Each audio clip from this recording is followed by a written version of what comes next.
आज आपण या व्हिडिओमध्ये संधी तथा समासची वर्कशीट 3 म्हणजेच रिव्हिजन 3 करणार आहोत। तर तुम्हाला संधी आणि समासबद्दल कोणते क्वेश्चन एग्जाममध्ये विचारले जाऊ शकतात त्याची वर्कशीट सॉल्व करतोय आपण। पहिला क्वेश्चन आहे संधि किसे कहते हैं, उदाहरण सहित स्पष्ट कीजिए। तर संधि म्हणजे काय आणि उदाहरण देऊन सांगायचं आहे।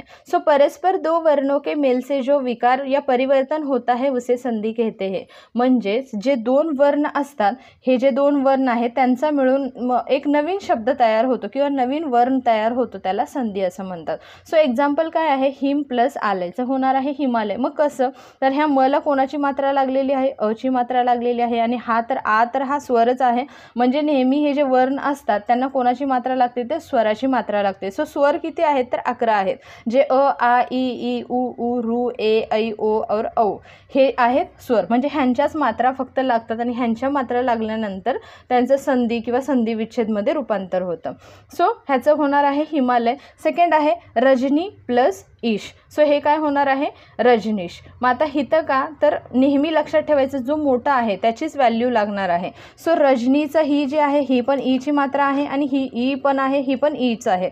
सो दोघांचं ई मिळून सुद्धा बडी ई म्हणजे ईच होणार आहे। सो ह्याचं झालं रजनीश। थर्ड नंबरचं आपल्याला एक्झाम्पल दिलेलं आहे सु प्लस आगतचं होणार आहे स्वागत। सो ह्याला कुठली मात्रा लागली आहे, ऊ ची मात्रा लागली आहे आणि ह्याला कोणती मात्रा लागली, आची। सो ऊ आणि आला मिळून त्याचा कशामध्ये रूपांतर होणार आहे, तर वा मध्ये।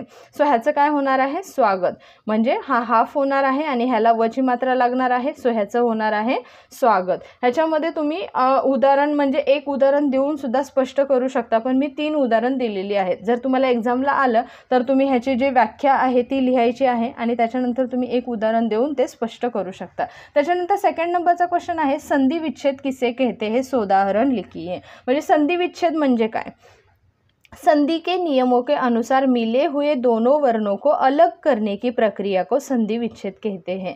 म्हणजे जेव्हा आपण हे करतो म्हणजे संधि करतो आणि ह्या संधीला फोडून जेव्हा ह्याला परत 2 तुकड्यांमध्ये विभागतो म्हणजे 2 पार्टमध्ये ठेवतो, त्यावेळेस ते काय होतं, तर संधि विच्छेद। आता फॉर एक्झाम्पल बघू, मग हे हिमालय काय आहे, तर हे संधी आहे आणि ह्याला संधी विच्छेद करणं म्हणजे काय, या संधीला 2 भागामध्ये विभागणं।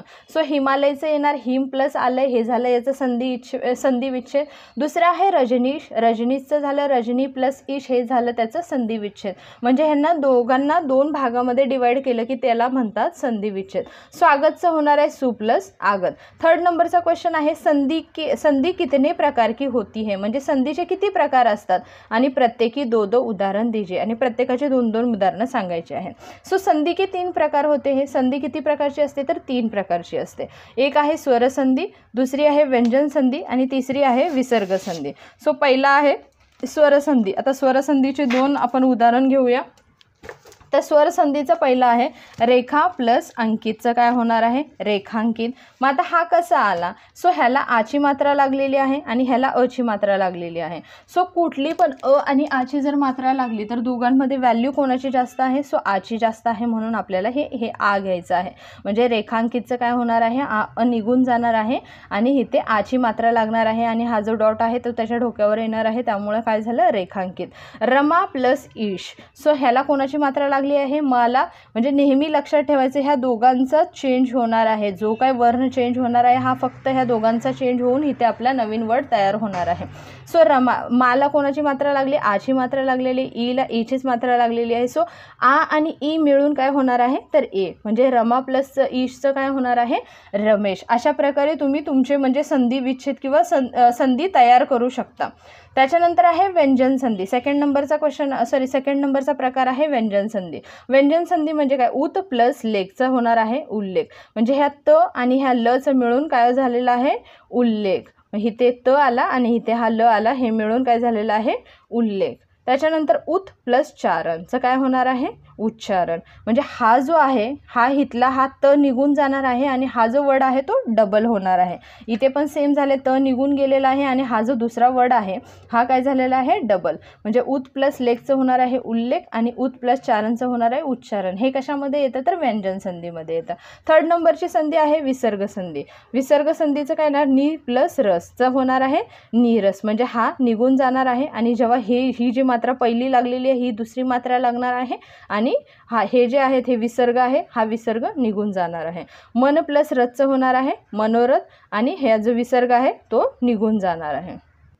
त्यानंतर 4th नंबरचा क्वेश्चन आहे निम्नलिखित शब्दों का संधि विच्छेद कीजिए. म्हणजे खाली आपल्याला दिलेले आहेत संधी, त्यांचा संधि विच्छेद करायचा आहे. म्हणजे त्यांना 2 पार्टमध्ये डिवाइड करायचं आहे.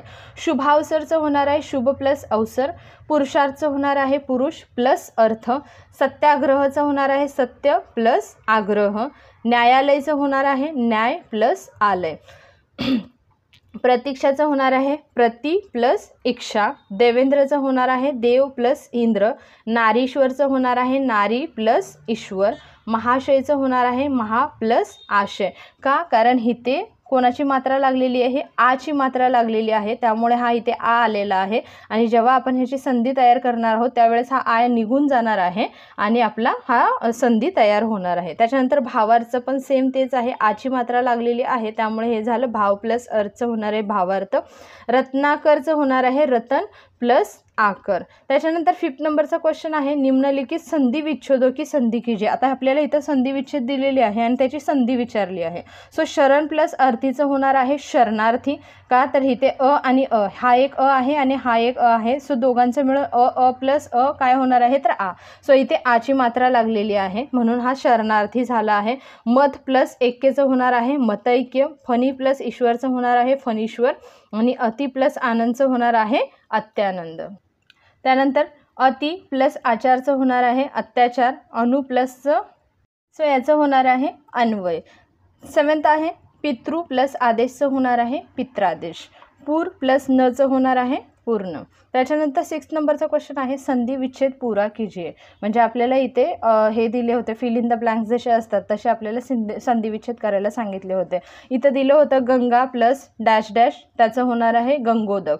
तर काय येणार आहे गंगा प्लस उदकचं होणार आहे गंगोदक. मग डॅश डॅश प्लस ईशचं इज इक्वल टू नरेश. मग आता इथे काय येणार नर प्लस ईशचं होणार आहे नरेश. 3rd नंबर आहे लघु प्लस इथे काहीच नव्हतं दिलं, इथे येणार आहे लघुत्तर. तर इथे काय येणार लघु प्लस उत्तरचं होईल लघुत्तर. 4th नंबरचा क्वेश्चन आहे धीर प्लस इथे दिलं होतं ब्लँक, इथे आपलं झालं होतं धीरेंद्र. सो इथे काय येणार आहे धीर प्लस इंद्रचं होणार आहे धीरेंद्र. तर इथे ब्लँक दिलं होतं आणि इथे उक्तीचं होणार होतं लोकोक्ती. सो इथं काय येणार आहे लोक. जल प्लस डॅश डॅश जलोर्मी. तर इथं काय येईल उर्मी, म्हणजेच त्याचं जल प्लस उर्मीचं होतं जलोर्मी.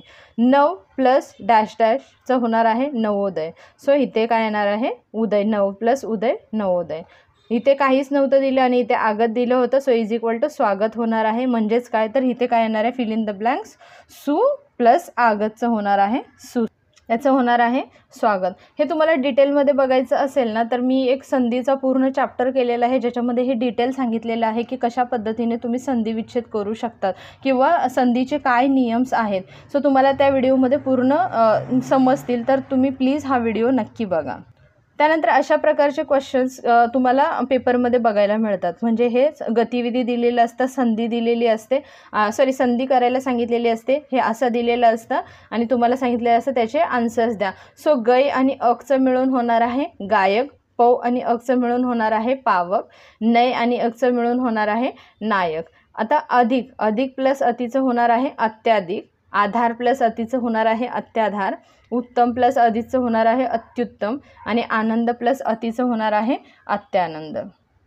तुम्ही तो संधीचा जर चॅप्टर बघितला तर तुम्हाला हे सगळे नियम तुम्हाला समजतील आणि तुम्हाला कोणताही प्रॉब्लेम येणार नाही संधी किंवा संधी विच्छेद करताना. सो कसा वाटला तुम्हाला हा व्हिडिओ? आवडला असेल चॅनेलला नक्की लाईक आणि सबस्क्राईब करा आणि कमेंट करून नक्की सांगा की तुम्हाला माझ्या कोणत्या शिकवलेल्या गोष्टी समजतात आणि नाही समजत, जशा मला त्या चेंज करता येतील. थँक्यू.